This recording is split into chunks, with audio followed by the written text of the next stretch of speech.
ಗುಡಿಸ್ಲಲ್ಲಿ ಹುಟ್ಟಿದವನು. ಇವತ್ತು ನನಗಿಂತ ನೋಡಿ ಇಲ್ಲಿ ಎಷ್ಟು ಒಳ್ಳೆಯ ರೂಮು, ಇಷ್ಟು ದೊಡ್ಡ ಬಿಲ್ಡಿಂಗ್ನಲ್ಲಿ ನಾನಿದ್ದೀನಿ. ಮಂತ್ರಿ ಆದಾಗ ಬಂಗ್ಲೆಯಲ್ಲಿದ್ದೆ. ಇಷ್ಟೆಲ್ಲ ಅಗತ್ಯ ಇದೆಯಾ ಒಬ್ಬನ ಜೀವನಕ್ಕೆ ಅಂತ ನಂಗೆ ಅನಿಸ್ತದೆ. ಅವಳು ಗುಡಿಸ್ಲಲ್ಲಿ ಒಂದು ಕಂಬಳಿ ಹೊದ್ಕೊಂಡು ಮಲಗಿದವ ನಾನು. ಇವತ್ತು ಇಲ್ಲಿ ಒಳ್ಳೆ ಬೆಡ್ ಮೇಲೆ ಮಲಗ್ತಾ ಇದ್ದೀನಿ, ಒಳ್ಳೆ ಬಟ್ಟೆ ಹಾಕ್ತಾಯಿದ್ದೀನಿ, ಕಾರಲ್ಲೇ ತಿರುಗಾಡ್ತಾ ಇದ್ದೀನಿ. ಎಷ್ಟು ಸಮೃದ್ಧ ಇವತ್ತು ನಾನು ಬದುಕಿದ್ದು. ಇದಕ್ಕಿಂತ ಇನ್ನೇನು ಹೆಚ್ಚು ಬೇಕು ಸರ್ ನಮಗೆ?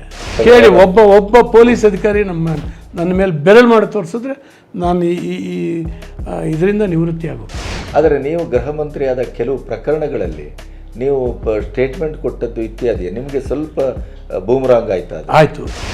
ಹಿಜಾಬ್ ಘಟನೆ ನಿಮ್ಮ ಹುಬ್ಬಳ್ಳಿ ಗಲಭೆ ಇರ್ಬೋದು, ಗುಲ್ಬರ್ಗ ಆಳಂದ್ ಗಲಾಟೆ ಇರ್ಬೋದು, ಸಾಮಾನ್ಯದ ಗಲಾಟೆಗಳಲ್ಲ ಅವೆಲ್ಲ. ಹಿಜಾಬಿಂದ ಭಾಳ ದಿವಸ ನಡೆದೋಯ್ತು. ಎಲ್ಲೂ ಕೂಡ ಬೀದಿ ಮೇಲೆ ತೊಂದರೆ ಆಗದಿದ್ದಂಗೆ ನಾವು ನಿಭಾಯಿಸಿದ್ವಿ. ಬೆಂಗಳೂರು ಮನೆಯೂ ಇಲ್ಲ. ಎಲ್ಲಿದೆ ಸರ್? ಬೆಂಗಳೂರಿನಲ್ಲಿ ಇವತ್ತಿಗೂ ಒಂದು ಸೈಟ್ ಕೊಟ್ಟರು, ಇವತ್ತು ಡಿಸ್ಪ್ಯೂಟಲ್ಲಿದೆ. ಅದು ಇನ್ನೂ ಮನೆ ಕಟ್ಟೋಕ್ಕಾಗಲ್ಲ. ಆ ಸೈಟ್ ಇನ್ನೂ ಡಿಸ್ಪ್ಯೂಟಲ್ಲಿದೆ. ಯಾವುದು ಅಂತ ನಿರ್ದಿಷ್ಟವಾಗಿಲ್ಲ. 3 ಕಡೆ ಸೈಟ್ ಕೊಟ್ಟು 3 ಕಡೆ ಕ್ಯಾನ್ಸಲ್ ಆಯಿತು. ಒಂದು ಸೈಟ್ ಕೊಟ್ಟರು, ಸುಪ್ರೀಂ ಕೋರ್ಟ್ನಲ್ಲಿ ಕ್ಯಾನ್ಸಲ್ ಆಯಿತು.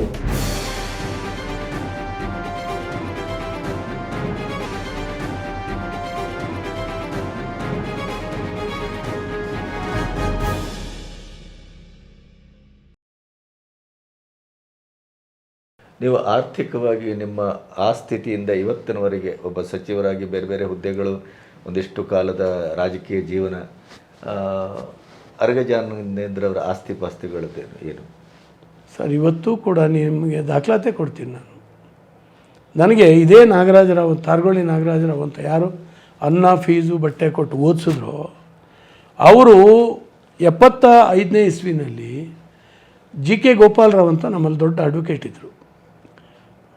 ಅವರ ಕುಟುಂಬದ ಜಮೀನನ್ನು ಕೊಂಡು ಅವತ್ತು 35,000ಕ್ಕೆ ಕೊಂಡ್ಕೊಂಡಿದ್ದು. ಕೊಂಡು ನನ್ನ ಹೆಸರಿಗೆ ಬರೆದ್ರು. 5 ಎಕರೆ ಅಡಿಕೆ ತೋಟ, ಭಾಳ ಹಾಳಾಗಿತ್ತದು. 5 ಎಕರೆ, ಒಂದು 15 ಎಕರೆ ಕುಷ್ಕಿ, ಒಂದು ಮನೆ, ಇಷ್ಟನ್ನು ಕೊಂಡು ನನ್ನ ಹೆಸರಿಗೆ ಮಾಡಿದರು. ನನ್ನ ಹೆಸರಿಗೆ ಮಾಡಿದರು. ನನ್ನ ಪೊಸಿಷನ್ ಏನಿರಲಿಲ್ಲ. 85ನೇ ಇಸ್ವಿ ಅದೇ ನಾಗರಾಜರವರಿಗೆ ಹಾರ್ಟ್ ಅಟ್ಯಾಕ್ ಆಯಿತು. ನಾನು ಅವ್ರನ್ನ ಚಿಕಿತ್ಸೆ ಕೊಡಿಸ್ತಾ ಅವರ ಆಸ್ಪತ್ರೆಯಲ್ಲಿದ್ದೆ ನೋಡ್ಕೊಂಡು.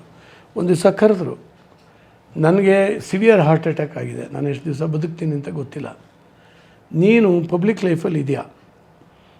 ಇದು 85ನೇ ಇಸ್ವಿಯಲ್ಲಿ, ನಾನು 94ನೇ ಇಸ್ವಿ MLA ಆಗಿದ್ದು. ಗೊತ್ತಾಯಿತು. 85ನೇ ಇಸ್ವಿನಲ್ಲಿ ನೀನು ಪಬ್ಲಿಕ್ ಲೈಫಲ್ಲಿ ಇದೆಯಾ? ನಿನ್ನ ಕೈ ಕೆಳಗಾಗಬಾರ್ದು, ನಿನ್ನ ಕೈ ಹಿಂಗಿರಬೇಕು ಮೇಲೆ. ಹಾಗಾಗಿ ನಿನ್ನ ಊಟಕ್ಕೆ, ನಿನ್ನ ಬಟ್ಟೆಗೆ, ನಿನ್ನ ಕುಟುಂಬ ನಿರ್ವಹಿಸಲಿಕ್ಕೆ ಬೇಕಾಗಿ ನಾನು ಆ ಜಮೀನು ಮನೆ ಕೊಂಡಿಟ್ಟಿದ್ದೀನಿ, ಅದು ನಿನಗೆ, ನೀನು ಅದರಲ್ಲಿ ಬದುಕಬೇಕು ಅಂತ ಹೇಳೋರು. ನಾನು ಆರಂಭದಲ್ಲಿ ಹೇಳಿದ್ನಲ್ಲ, ಇವತ್ತು ಬೇರೆ ಎಲ್ಲೂ ಹಿಂಗೆ ಮಾಡಲಿಕ್ಕೆ ಇದೊಂದು ದೊಡ್ಡ ಆದರ್ಶ ಅನ್ನೋದಕ್ಕಿಂತ ಇದೊಂದು ಭಯ. ಮತ್ತು ನನ್ನನ್ನು ಮನುಷ್ಯನ ಮಾಡಿದಂಥ ಆ ಆತ್ಮಗಳಿಗೆ ನಾನೆಲ್ಲೋ ದ್ರೋಹ ಮಾಡ್ತೀನಿ ಅನ್ನುವಂಥ ಒಂದು ಭಾವನೆ. ಇದರಿಂದಾಗಿ ನಾನು ಬೇರೆ ಏನು ಮಾಡಲಿಕ್ಕೆ ಆಗಲಿಲ್ಲ, ಮಾಡೋದು ಇಲ್ಲ. ಬೆಂಗಳೂರಲ್ಲಿ ಮನೆಯೂ ಇಲ್ಲ. ಎಲ್ಲಿದೆ ಸರ್? ಬೆಂಗಳೂರಿನಲ್ಲಿ ಇವತ್ತಿಗೂ ಒಂದು ಸೈಟ್ ಕೊಟ್ಟರು, ಇವತ್ತು ಡಿಸ್ಪ್ಯೂಟಲ್ಲಿದೆ. ಅದು ಇನ್ನೂ ಮನೆ ಕಟ್ಟೋಕ್ಕಾಗಲ್ಲ. ಆ ಸೈಟ್ ಇನ್ನೂ ಡಿಸ್ಪ್ಯೂಟಲ್ಲಿದೆ. ಯಾವುದು ಅಂತ ನಿರ್ದಿಷ್ಟವಾಗಿಲ್ಲ. 3 ಕಡೆ ಸೈಟ್ ಕೊಟ್ಟು 3 ಕಡೆ ಕ್ಯಾನ್ಸಲ್ ಆಯಿತು. ಒಂದು ಸೈಟ್ ಕೊಟ್ಟರು, ಸುಪ್ರೀಂ ಕೋರ್ಟ್ನಲ್ಲಿ ಕ್ಯಾನ್ಸಲ್ ಆಯಿತು. ಸುಪ್ರೀಂ ಕೋರ್ಟ್ನಲ್ಲಿ ನನ್ನ ದುರದೃಷ್ಟ ಹೇಳಿ ಹೀಗಾಗಿದೆ. ಹಾಗಾಗಿ ನನಗೇನು ದುಃಖ ಇಲ್ಲ. ಯಾಕಂದರೆ ನಾನೇನೂ ಅಲ್ದಿದ್ದವನು, ಹುಲ್ಗುಡಿಸ್ಲಲ್ಲಿ ಹುಟ್ಟಿದವನು. ಇವತ್ತು ನನಗಿಂತ ನೋಡಿ ಇಲ್ಲಿ ಎಷ್ಟು ಒಳ್ಳೆಯ ರೂಮು, ಇಷ್ಟು ದೊಡ್ಡ ಬಿಲ್ಡಿಂಗ್ನಲ್ಲಿ ನಾನಿದ್ದೀನಿ. ಮಂತ್ರಿ ಆದಾಗ ಬಂಗ್ಲೆಯಲ್ಲಿದ್ದೆ. ಅವೆಲ್ಲ ಇದೇನಿದೆ ಹಿಂಗೆ ಇದೆಲ್ಲ ಇಷ್ಟೆಲ್ಲ ಅಗತ್ಯ ಇದೆಯಾ ಒಬ್ಬನ ಜೀವನಕ್ಕೆ ಅಂತ ನಂಗೆ ಅನಿಸ್ತದೆ. ಅವಳು ಗುಡಿಸ್ಲಲ್ಲಿ ಒಂದು ಕಂಬಳಿ ಹೊದ್ಕೊಂಡು ಮಲಗಿದವ ನಾನು. ರೈಸ್ ಮಿಲ್ಲಲ್ಲಿ ಕೆಲಸ ಮಾಡುವಾಗ ಗೋಣಿ ಚೀಲದ ಮೇಲೆ ಮಲಗಿದವನು, ಭತ್ತದ ಚೀಲದ ಮೇಲೆ ಬದುಕಿದವ. ಇವತ್ತು ಇಲ್ಲಿ ಒಳ್ಳೆ ಬೆಡ್ ಮೇಲೆ ಮಲಗ್ತಾ ಇದ್ದೀನಿ, ಒಳ್ಳೆ ಬಟ್ಟೆ ಹಾಕ್ತಾಯಿದ್ದೀನಿ, ಕಾರಲ್ಲೇ ತಿರುಗಾಡ್ತಾ ಇದ್ದೀನಿ. ಎಷ್ಟು ಸಮೃದ್ಧ ಇವತ್ತು ನಾನು ಬದುಕಿದ್ದು. ಇದಕ್ಕಿಂತ ಇನ್ನೇನು ಹೆಚ್ಚು ಬೇಕು ಸರ್ ನಮಗೆ? ಇದಕ್ಕಿಂತ ಏನು ಹೆಚ್ಚು ಬೇಕು? ಖರ್ಚಿಗೆ ಒಂದು ಸ್ವಲ್ಪ ದುಡ್ಡು ಬೇಕು, ಓಡಾಡ್ಲಿಕ್ಕೆ ಒಂದು ಕಾರ್ ಬೇಕು, ಫೋನ್ ಬೇಕು, ಒಂದು ಮನೆ ಬೇಕು. ಇವೆಲ್ಲ ನನಗಿದೆ, ಪಡೆದಿದ್ದೀನಿ ನಾನು. ಹೀಗೆ ನನಗೇನು TIDA ಬರ್ತದೆ, ಸಂಬಳ ಬರ್ತದೆ, ಇದು ನಂದು. ನಾನು ಏನು ಹೇಳ್ತಿದ್ದು ಗರೀಬ ಅಲ್ಲ. ಇವತ್ತು ಅದರಲ್ಲಿ ನಾನು ಬದುಕಿದ್ದೀನಿ, ಚೆನ್ನಾಗಿದ್ದೀನಿ. ಹಾಗೆ ಆಗಲಿಲ್ಲ, ಅದನ್ನ ಮಾಡೋಕ್ಕಾಗಲಿಲ್ಲ. ಅವಕಾಶಗಳು ಬೇಕಾದ್ರೆ ಸಿಗ್ತದೆ. ನಿಮ್ಗೆ ಗೊತ್ತಲ್ಲ, ಒಬ್ಬ ಹೋಮ್ ಮಿನಿಸ್ಟರ್ ಆದಾಗ ಏನಪ್ಪ ಅದು,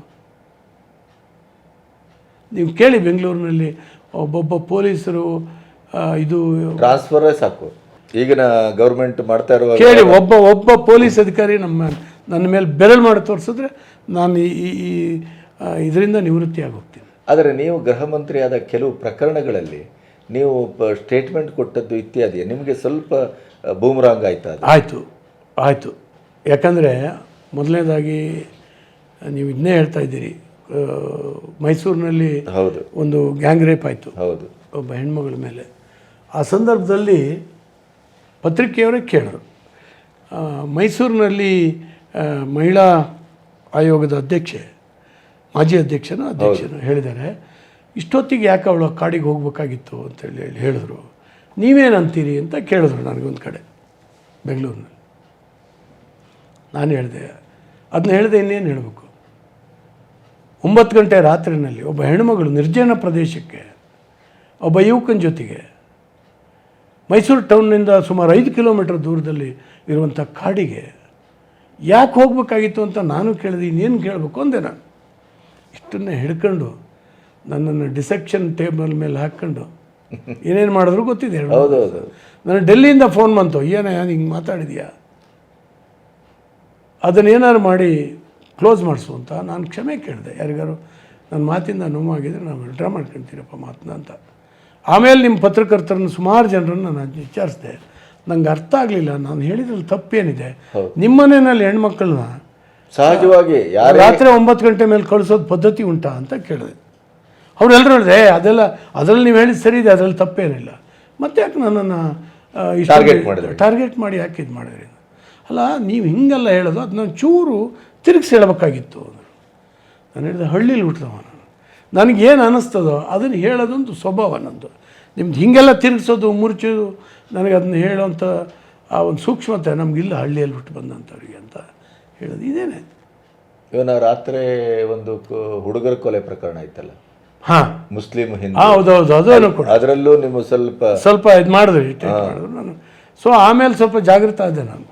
ಮಾತಾಡೋದು ಈ ಏನೋ ಒಂದು ಸತ್ಯ ಮುಚ್ಚಿಡ್ಬೇಕು ಅಥವಾ ಅದನ್ನ ಏನೋ ತೇಲ್ಸಿ ಹೇಳಬೇಕು, ಹಿಂಗಿದೆಲ್ಲ ಮಾಡಬೇಕಾಗ್ತದೆ.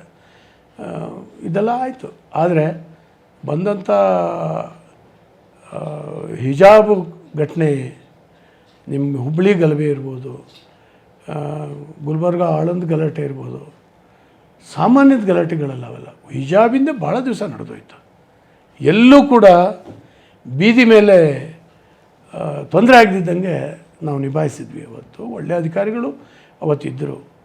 ಮತ್ತು PSI ಹಗರಣ ಆಯಿತು. ಹೌದು, ಅದರಲ್ಲಿ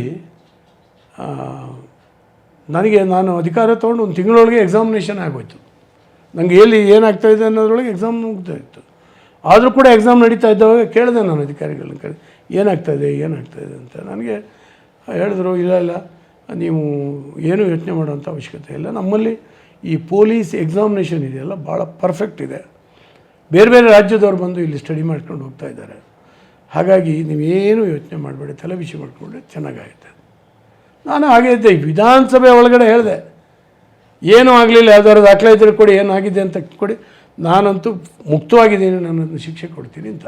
ಎಲ್ಲರೂ ಅಲಿಗೇಷನ್ ಮಾಡ್ತಾಯಿದ್ರೆ ಹೊರತು ಸಾಕ್ಷ್ಯಾಧಾರಗಳನ್ನು ಕೊಟ್ಟು ಯಾರೂ ಹೇಳಲಿಲ್ಲ. ಆದರೆ ಒಂದಿನ ಇದ್ದಕ್ಕಿದ್ದಾಗೇ ನನಗೆ ಒಂದಷ್ಟು ಹುಬ್ಬಳ್ಳಿಯಿಂದ ಬಂದಂಥ 2-3 ಜನ ಹುಡುಗರು ಆನ್ಸರ್ ಶೀಟನ್ನು ತಂದು ತೋರಿಸೋದು, ಸರ್ ಹೆಂಗಾಗಿದೆ ಅಂತ. ಸುಸ್ತಾದೆ ನಾನು. ಇಮಿಡಿಯೇಟ್ ನಾನು ಅಧಿಕಾರಿಗಳನ್ನ ಕರೆದು ಇದಾಗಿ ಇವನು ಕರೆದು ಒಬ್ಬ ADGP ರಿಕ್ರೂಟ್ಮೆಂಟ್ ಯಾರಿದ್ರು ಅವ್ರನ್ನ ಕರೆದು ಎಲ್ಲ ನೋಡಿದ್ರೆ ಒಪ್ಪಿಬಿಟ್ರು, ತಪ್ಪಾಗಿದೆ ಸರ್, ಇದರಲ್ಲಿ ಮಾಲ್ ಪ್ರಾಕ್ಟೀಸ್ ಆಗಿದೆ ಅಂತ. ಇಮಿಡಿಯೇಟ್ ನಾನು ಮುಖ್ಯಮಂತ್ರಿಗಳ ಹತ್ರ ಹೋದೆ, ಬೊಮ್ಮಾಯಿ ಭಾಳ ಹೊತ್ತು ಯೋಚನೆ ಮಾಡಿದ್ರು, ಇದು ಹೇಗೆ ಮಾಡೋದು, ಏನು ಮಾಡೋದು, ಸುಮ್ಮನೆ ಈ ಸರ್ಕಾರಕ್ಕೆ ಏನಾದ್ರು ಕೆಟ್ಟ ಹೆಸರು ಬರ್ತದ ಏನು ಅಂತ. ನಾನು ಹೇಳಿದೆ, ಇದನ್ನು ನಾವೇ ಎನ್ಕ್ವೈರಿ ಕೊಡಬೇಕು, ಯಾಕಂದ್ರೆ ನಮ್ಮ ಕೈಗೆ ಸಿಕ್ಕಾಕೊಂಡಿದೆ ಇದು, ನಾವ್ಯಾರೂ ಇನ್ವಾಲ್ವ್ ಆಗಲ್ಲ, ನಮ್ಗೆ ಯಾಕೆ ಮುಜುಗರ? ಹೌದು, ಎನ್ಕ್ವೈರಿ ಕೊಟ್ಟು ಯಾವನು ಮಾಡಿದ ನಾವು ಇನ್ನೊಂದು ದಿವಸ ಜೀವನದಲ್ಲಿ ಎಕ್ಸಾಮಿನೇಷನ್ನಲ್ಲಿ ಹಿಂಗೆ ಮಾಡಬಾರ್ದು, ಹಂಗೆ ಮಾಡಾಕೋಣ ಅಂದೆ. ಸ್ವಲ್ಪ ಹೊತ್ತು ಯೋಚನೆ ಮಾಡಿ ಓಕೆ ನೀವೇನು ಕ್ರಮ ತೊಗೊಳ್ತೀರೋ ತಗೊಳ್ಳಿ, ನನ್ನ ಬೆಂಬಲ ಇದೆ ಅಂದ್ಬಿಟ್ರು. ಒಂಥರ ಬ್ಲ್ಯಾಂಕ್ ಚೆಕ್ ಕೊಟ್ಟಂಗೆ ಬೊಮ್ಮಾಯಿ ಇವತ್ತು ಮುಖ್ಯಮಂತ್ರಿಯಾಗಿ. ನಾನು ಬಂದು ಅಧಿಕಾರಿಗಳ ಜೊತೆ SIT ಮಾಡಿದೆ, ಎನ್ಕ್ವೈರಿ. ಅವತ್ತೇ ಸಂಜೆ ಫ್ಲೈಟಲ್ಲಿ ಕಳಿಸಿ ನಮ್ಮ ಅಧಿಕಾರಿಗಳು ಹೋಗಿ ಗುಲ್ಬರ್ಗದಲ್ಲಿ ಒಬ್ಬನ ಅರೆಸ್ಟ್ ಮಾಡಿದ್ರ ಮೇಲೆ ಒಂದೊಂದು ಬಂತು ಹೊರಗಡೆ. ಒಬ್ಬ ADGP IPS ಅಧಿಕಾರಿ ಕೂಡ ಜೈಲೊಳಗೆ ಹೋದರು, ನಿಮಗೆಲ್ಲ ಗೊತ್ತಿದೆ. ನಾನು ಡೆಲ್ಲಿನಲ್ಲಿ ಕಾನ್ಫರೆನ್ಸಿಗೆ ಹೋದಾಗ ಬೇರೆ ಬೇರೆ ರಾಜ್ಯದ ಇವರು ನಮ್ಮ ಹೋಮ್ ಮಿನಿಸ್ಟ್ರುಗಳು ನನ್ನ ಹತ್ರ ಬಂದು ಆಶ್ಚರ್ಯದಿಂದ ನೋಡ್ತಾ ಇದ್ದೆ. ನಾನು ಏನು ಇದು ಒಬ್ಬ IPS ಅಧಿಕಾರಿ ಜೈಲೊಳಗೆ ಹಾಕ್ಸ್ಬಿಟ್ಟಿದ್ದೀರಿ ನೀವು ಅಂತ. ನಾನು ಹೇಳಿದೆ, ಅವ್ನು ತಪ್ಪು ಮಾಡಿದ್ದಾನೆ, ಹೋಗಿದ್ದಾನೆ, ಏನು ಮಾಡೋಕ್ಕಾಗೋದಿಲ್ಲ. ಅವನ ರಕ್ಷಣೆ ಅಂತೂ ನಾವು ಮಾಡಲಿಲ್ಲ, ನಮ್ಮ ಸರ್ಕಾರ ಮಾಡಲಿಲ್ಲ. ಯಾಕೆಂದ್ರೆ ನಾವು ಯಾರೂ ಇನ್ನಲ್ಲ ಇಲ್ಲ. ಅವನ ದಸೆಯಿಂದ ಸರ್ಕಾರಕ್ಕೆ ಕೆಟ್ಟ ಮಾತು ಬರ್ತದೆ. ಮತ್ತು ಅಲ್ಲಿ ಮಕ್ಕಳಿಗೇನು ಆಯಿತು ಹೇಳಿ, 5-6 ಸಾವಿರ ಜನ ಎಕ್ಸಾಮಿನೇಷನ್ ಬರೆದಿದ್ರು, ಅವ್ರ ಹಣೆ ಬರೋ ಹಾಳಾಯ್ತಲ್ಲ ಇವ್ರ ದಸೆಯಿಂದಾಗಿ ಅಂತೇಳಿ ಅದನ್ನ ಮಾಡೋದು ಭಾಳ ಚೆನ್ನಾಗಿ ನಾವು ನಿಭಾಯಿಸಿದ್ವಿ. ಅದನ್ನ ಭಾಳ ಚೆನ್ನಾಗಿ. ಎಕ್ಸಾಮಿನೇಷನ್ ಅಂದರೆ ಅವ್ರು ಹೆದರಿ ನಡಗಬೇಕು ಭಾರಿ. ಈಗ ಅದು ಎನ್ಕ್ವೈರಿನಲ್ಲಿ ಬರ್ತದೆ, ಎಲ್ಲ ಎಕ್ಸಾಮಲ್ಲೂ ಅವ್ರು ಅದನ್ನ ಮಾಡಿದ್ದಾರೆ, ಎಲ್ಲ ಎಕ್ಸಾಮಲ್ಲಿ. ಹಾಗಾಗಿ ಅವರೆಲ್ಲವೂ ಕೂಡ ಮಾಡಲಿಕ್ಕೆ ಸಾಧ್ಯ ಆಯಿತು. ನನಗೆ ಆರಂಭದ ದಿನಗಳಲ್ಲಿ ಈ ಬೆಂಗಳೂರು ನಗರದಲ್ಲಿ ಈ ಸ್ಪೀಡ್ ಕ್ಲಬ್ಗಳು, ಕ್ಯಾಶಿನೋಗಳು 100% ನಿಲ್ಲಿಸಿದ್ವಿ ನಾವು. ನಾನೇ ಹೇಳಿದೆ ನಡೀಲಿಕ್ಕೆ ಸಾಧ್ಯನೇ ಇಲ್ಲ ಅಂತೇಳಿ ತಡೆದ್ವಿ. ಪೊಲೀಸ್ನವ್ರು ತಪ್ಪು ಮಾಡಿದ್ರು ಪೊಲೀಸ್ನವ್ರನ್ನೂ ಶಿಕ್ಷಿಸದೆ ಬಿಡಲೇ ಇಲ್ಲ. ಯಾಕಂದ್ರೆ ನಮ್ಮದು ವೈಯಕ್ತಿಕ ಅಜೆಂಡಾ ಅಲ್ಲಿ ಏನೂ ಇರಲಿಲ್ಲ. ಮುಖಾಮುಲಾಜ್ ನೋಡ್ದೇ ಶಾಂತಿ ಕಾಪಾಡೋದು ನಮ್ಮದು ಕರ್ತವ್ಯ, ನಮ್ಮ ಸರ್ಕಾರದ ಕರ್ತವ್ಯ. ನಾವು ಎಲ್ರಿಗೂ ರಕ್ಷಣೆ ಕೊಡಬೇಕಾಗಿತ್ತು. ಅದು ಮಾಡುವಂಥ ಪ್ರಯತ್ನಗಳನ್ನು ಮಾಡಿದ್ವಿ. ವಿಶೇಷ ಪ್ರಯತ್ನ ಮಾಡಿದ್ವಿ.